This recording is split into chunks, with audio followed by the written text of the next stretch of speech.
It is Market Monday. Each and every Monday, I go over the biggest risers and fallers in average draft position in the best ball markets.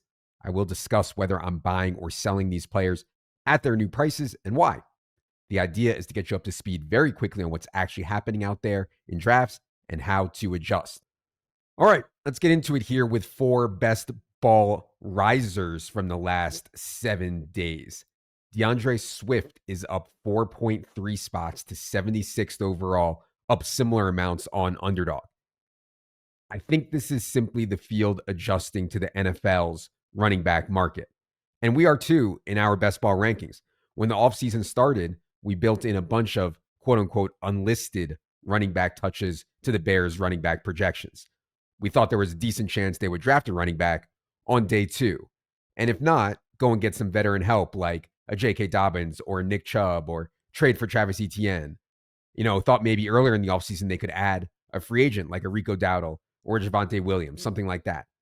But instead, all the Bears have done at running back this offseason is use a round 7 pick on Kyle Monangai out of Rutgers, 233rd overall pick. So as the draft passed and all these veteran guys signed, we've gradually taken away that unlisted work and spread it among the guys on the Bears roster, expecting the 7th rounder to make the team and them to keep 4 running backs: DeAndre Swift, Roschon Johnson, Kyle Monangai, and special teamer Travis Homer. That's simply not a lot of competition for Swift to overcome and get up towards 50, maybe even 55% of the team's carries. And at that number, given the arrival of Ben Johnson, plus the offensive line improvements, yes, I do think DeAndre Swift deserves to go in that 75 to 80 overall range on DraftKings.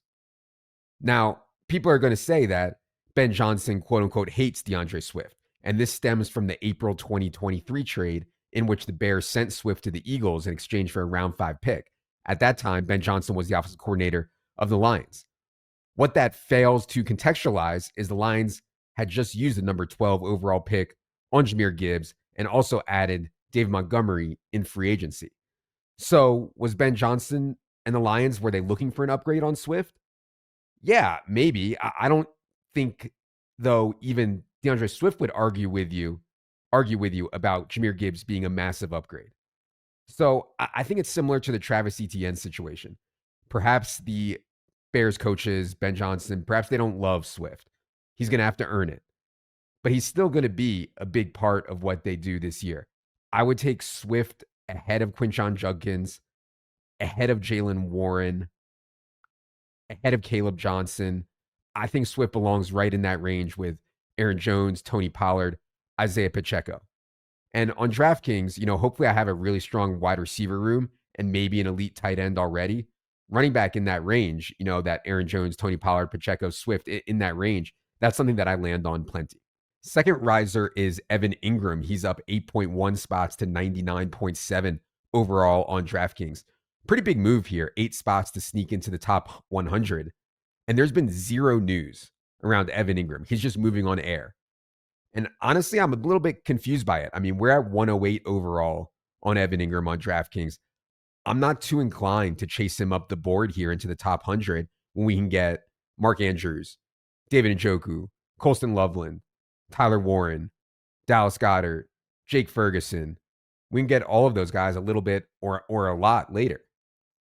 And it's just really hard to get burned by Evan Ingram. His career average depth of target is just 6.4 yards. It's been 6.1 or lower in 4 straight seasons across plenty of different quarterbacks and schemes. He runs short routes, makes short catches. Guys like that are fine, especially on full PPR DraftKings, but they need a ton of volume. And unless Sean Payton has a star, and I don't think Evan Ingram is anywhere near being a star, especially not, I don't think ever, but definitely not at age 31 here, I expect target shares behind Courtland Sutton to be pretty flat. And Evan Ingram also has a really long history of a low touchdown rate, just 25 career touchdown catches on 496 receptions, 5% touchdown rate. For comparison's sake, David Njoku is at 8.5% TD rate for his career.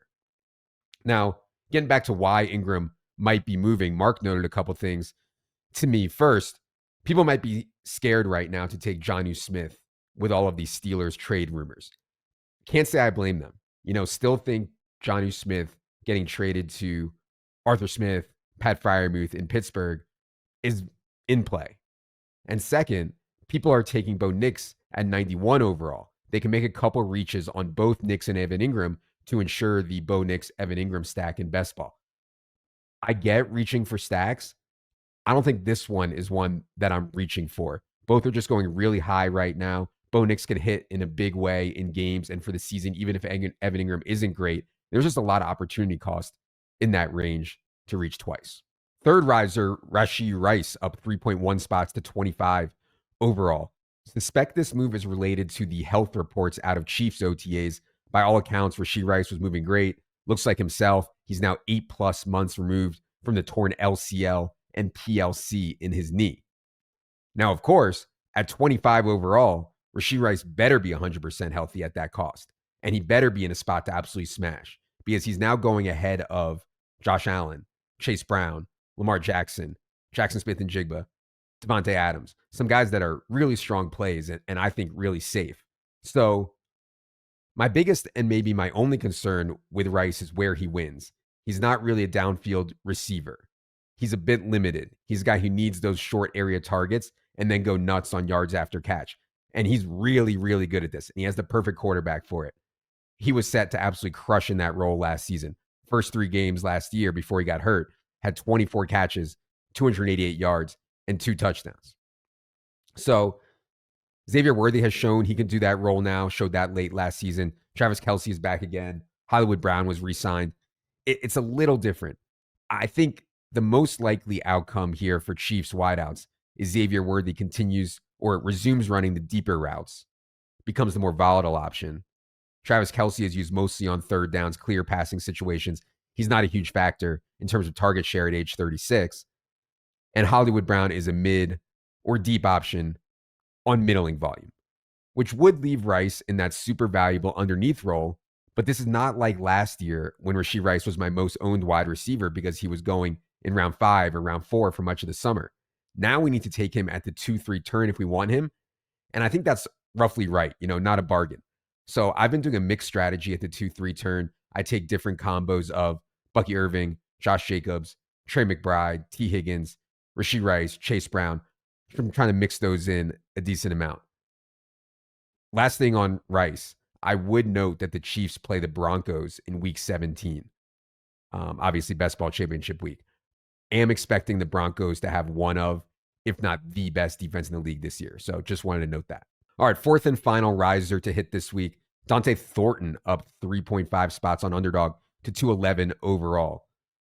So last riser to hit comes out of Las Vegas. You'll remember that in the NFL draft, Raiders took wide receiver Jack Besh out of TCU at 58 overall.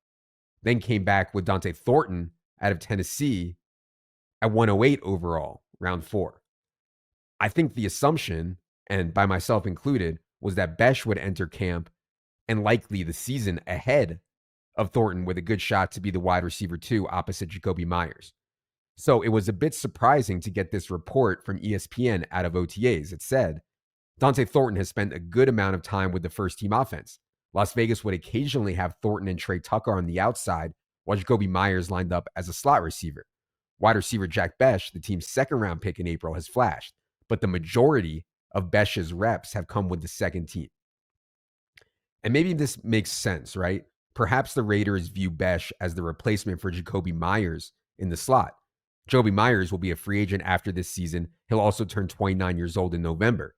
Meanwhile, Thornton gives them the vertical field stretcher up the boundary they don't really have on the roster. There's just not many humans that are 6'5", 205 and run a 4.3 40. So I'm worried about volume here. I'm worried about just running clear out routes for Thornton. How many targets can he really get with Bowers, Jacoby, Genty, all going to soak up a lot. But Thornton in the last round is at least something I've done in round 20 here, especially when I have Geno Smith. All right, let's get to this week's fallers in ADP. Just going to do 2 here. Mason Taylor down 4.1 spots on DraftKings to 179 overall. So a ton of the fallers the last few weeks in ADP have been rookies. Reminder, this is the case every year. People are excited about the rookies. They want to draft them. Then they realize the landing spot isn't great, or the rookie's going to have to fight for a role, or there's a story about the depth chart that isn't good. More casuals start to draft and they're less inclined to take rookies high. So, just a general reminder that reaching on rookies right after the NFL draft is going to leave you with less CLV, less closing line value in a lot of cases.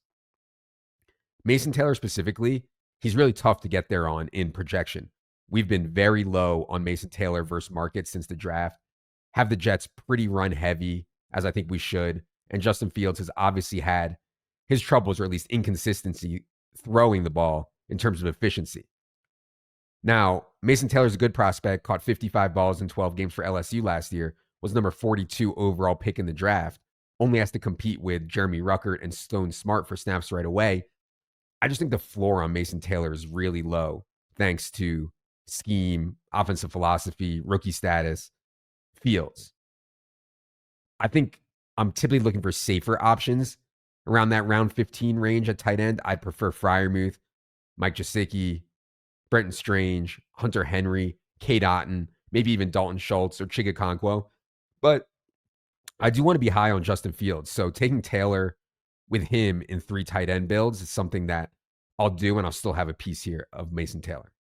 Last one to get to is Cam Scataboo, down 4.3 spots to 104 overall on DraftKings.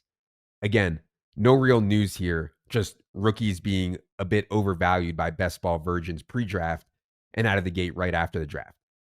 In the real draft, Scataboo lasted until round 4, 105th overall. Not the best. He joins a backfield with Tyrone Tracy, who flashed last year in a bad situation, went over 1,100 yards on just 230 touches. And then also Devin Singletary, a Brian Daboll favorite. I do think there's a path for Scataboo just based on skill set. We know fantasy running backs score most of their points from touchdowns and receptions. There is a world where Scataboo is in a heavy timeshare, but is still their best option around the goal line and on clear pass downs. And so, yeah, if that hits, I could see it at 104. But I think that bet is a bit thin for me right now, especially considering the state of the Giants and what I think of Russell Wilson at this point in his career. So I've been on Jordan Mason, Travis Etienne, Najee Harris, Jaylen Warren over Scataboo when hunting running back in that range. Thanks to everyone for listening. This show will go up weekly from now until September. So if you have not subscribed to the Established Run podcast on audio or YouTube, be sure you are by searching for it anywhere podcasts are found. Also, be sure you're following me on Twitter for a ton more player takes at Adam Levitan, all one word. We'll be back later this week with Silva to discuss some team level bets for this season. Odds to make the playoffs, odds to win the Super Bowl, etc., etc. For producer Ryan, for producer Luke, I am Adam. Good luck, everybody.